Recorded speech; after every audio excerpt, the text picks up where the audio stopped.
falar com o São Paulo, que vai se reforçando e ganhando novas opções. Mas há quem pense que as novidades no Morumbi estão deixando o time mais envelhecido. Foi só o São Paulo anunciar os novos reforços para motivar os rivais a irem ao mercado de memes. Time envelhecido? Equipe master? Asilo? Não, né? É claro que a zoeira na internet não tem limite e tá tudo certo. Mas a verdade é que a média de idade deste time do São Paulo é de 25 anos. Das 6 contratações que foram feitas até aqui, para 2021, metade tem mais de 30 anos. São eles, William e o atacante Éder, que tem 34 anos, e o zagueiro Miranda, que tem 36. O atacante Bruno Rodrigues, que veio da Ponte Preta, tem 24 anos. O lateral direito colombiano Orejuela, 25. E Benítez, meia, que veio do Vasco e tem os direitos vinculados ao Independiente da Argentina, tem 26. Gostei muito do Orejuela para lateral. Miranda dispensa comentários, é ídolo, jogador de Copa do Mundo, de seleção brasileira, joga muita bola. Gostei muito do Benítez e acho que o Éder pode dar certo lá na frente, porque é um jogador com passagem por seleção italiana e grandes clubes da Europa. O William e o Éder estavam em países com futebol menos, né, desenvolvido, tudo bem o México, mas assim, pouca gente daqui acompanhava ou sabia do futebol dele. O Éder estava na China, que é um país também conhecido por uma preparação física mais fraca e tal. Então eu acho que são mais dúvidas. O Bruno é um jogador que fez uma temporada interessante na Ponte, mas são 3 jogadores que não é aqueles que você diz assim, poxa, esse aqui, certeiro. Quando você pensa na equipe titular de Hernan Crespo, ainda tem Daniel Alves, com 37 anos, Volpi, com 30 e Reinaldo, com 31. Mas, por outro lado, o argentino escala também Gabriel Sara e Luan, que tem 21 anos, e Nestor, com 20.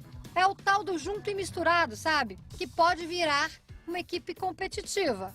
E aí cabe ao Crespo encontrar o equilíbrio entre essa molecada de Cotia, que está em evolução, que não pode perder tanto espaço e que podem dar ganho esportivo e inclusive dinheiro em futuras negociações com esses jogadores mais experientes. Só não acho que a base tem que ser o que na temporada passada foi, a protagonista. Porque aí os jogadores têm que chegar e têm que responder, porque os que foram contratados para isso não deram certo. E aí, Lofredo, hoje te dou o bom dia à distância, remotamente. Você está com quantos anos, Lofredo? Eu tô jovem, eu tô com 45. 45 é sinal de que você está envelhecendo o time do telão e rejuvenescendo o time da bancada, é isso? Depende de quem for sentar comigo para equilibrar, né? Tem muita gente mais velha do que eu, né? Então, com certeza. Vem cá, o que você destacaria jovens, nessa... Tem muito mais velhas do que eu. Hoje, Lisandra, eu estou aqui no estúdio A da minha casa, né?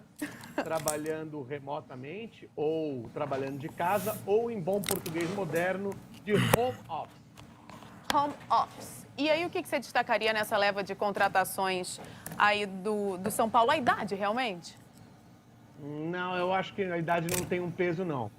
Acho que você tem que avaliar aquilo que o jogador está conseguindo apresentar de acordo com a idade. Então, na verdade, o que a gente tem que ver e o que a gente não tem certeza é qual futebol William, Éder e principalmente Miranda podem dar ao São Paulo. Se você pensar, por exemplo, o Daniel Alves, será que o problema dele é uma questão de idade ou é um problema dele não estar conseguindo desenvolver o futebol de áudio, som. Fala. Por conta do posicionamento, é algo de se estudar. E às vezes tem um jogador que está um pouquinho mais velho. Por exemplo, entrou na lista ali dos 30 anos o Thiago Volpi. Isso não faz a menor diferença. Thiago Volpi com 30 anos, na posição de goleiro, pode jogar mais 5 com tranquilidade. Então, na verdade, o impacto, o que a gente vai saber se esses jogadores realmente conseguem apresentar um bom futebol em campo. Acho que não podemos descartá-los exatamente pela idade. Vamos reforçar aqui, vamos reforçar o time do telão, trazendo Carlos Cereto, de São Paulo, para conversar com a gente. Agora envelheceu. Agora envelheceu. Rejuvenescer a bancada, porque antes que você me pergunte, eu já respondo, eu tenho apenas 32 anos. de idade. Aham. E quanto de nariz de Pinóquio aí, Sereta? Quase 32 de carreira, não, são 25 anos de carreira. Né? Um beijo, Lisandra. Bom dia, Lofredo. Um beijo pra você. Bom dia. Sereta, a gente está falando aí das contratações do São Paulo, né? Essa questão da idade que está preocupando alguns torcedores, porque metade dos reforços chega acima de 30 anos, mas a média de idade do São Paulo, com a chegada deles, não é ruim. É uma média de 25 anos, que é parecida com a média do Flamengo, por exemplo. O time fica mais cascudo, mas o Lofredo tem toda a razão. Não interessa a idade. O que interessa é se o jogador é bom ou se não é bom. Se tem qualidade ou se não tem qualidade. E é isso, essa é a grande questão. Você contrata o Miranda, quando você traz o Miranda, você está trazendo pela idolatria, você está trazendo pela experiência. Eu não sei se o Miranda está jogando, porque o Miranda estava no futebol da China. O nível do futebol chinês, ele é muito baixo, né? O Miranda é um jogador de Copa do Mundo, o Miranda é um jogador que tem muita história sobretudo no São Paulo, é tricampeão brasileiro no São Paulo. Acho que é um bom lateral, acho que é uma boa contratação. O William e Éder, eu não faço a menor ideia se os caras estão jogando bem ou não. O Éder foi jogador de seleção italiana, mas também estava no futebol da China. O William estava no futebol do México, então tem que esperar mais um pouco para saber se esses jogadores vão se encaixar no time do São Paulo. Em tese, Miranda e Orejuela são boas contratações. As outras, eu fico na dúvida. A gente fica falando em contratação, mas 3 deles ainda não foram contratados, né? Ainda não assinaram. O Benítez já está treinando com o grupo desde semana passada, mas está aí na pendência da negociação com o Vasco, porque o Vasco quer uma compensação, queria o Paulinho Boia não foi para o Vasco, então está nessa dependência. O William está aguardando resultados dos exames que iniciaram na semana passada e o Éder chega da China hoje para fazer exames médicos. O Benítez, eu também coloco na lista de boas contratações.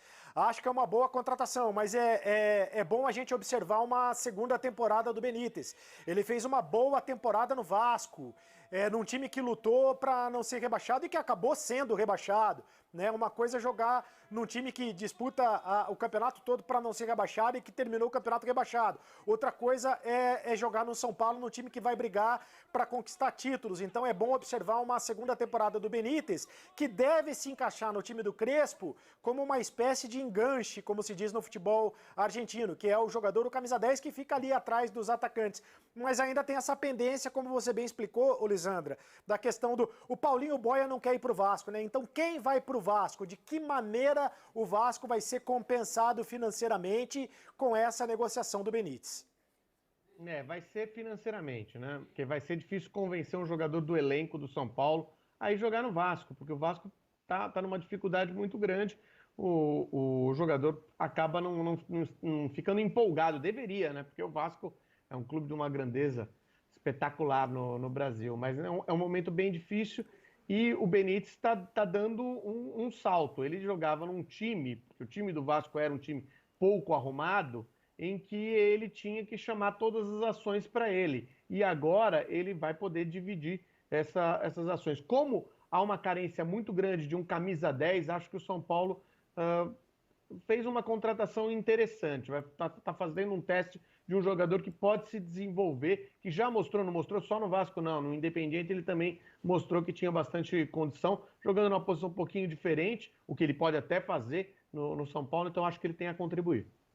E, Lofredo, outro dia a gente estava aqui, você mesmo estava destacando que o São Paulo inicialmente tinha dito que não contrataria, não faria grandes contratações para a temporada. Estamos aqui falando de 6 nomes, mas fato é que investir mesmo, assim, gastar com os direitos de jogador, o São Paulo só está gastando com os de Orejuela.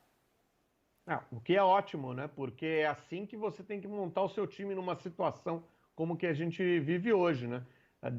É a prova de que você consegue fazer negócios sem fazer grandes investimentos. Acho que o São Paulo tá pegando 6 jogadores aí no mercado, ou seja, mais do que meio time, de posições diferentes, fazendo uma observação de jogadores que estão aí liberados, onde ele não precisa colocar um dinheiro efetivamente na transação, pode colocar apenas na questão de salários, o que acaba pesando menos para o clube e é vantajoso também muitas vezes para o jogador. Então o São Paulo está mostrando que dá sim, dá para se movimentar, dá para observar bem o mercado e reforçar, ou não, saberemos só depois, a equipe com jogadores aí que têm um valor de negociação menor.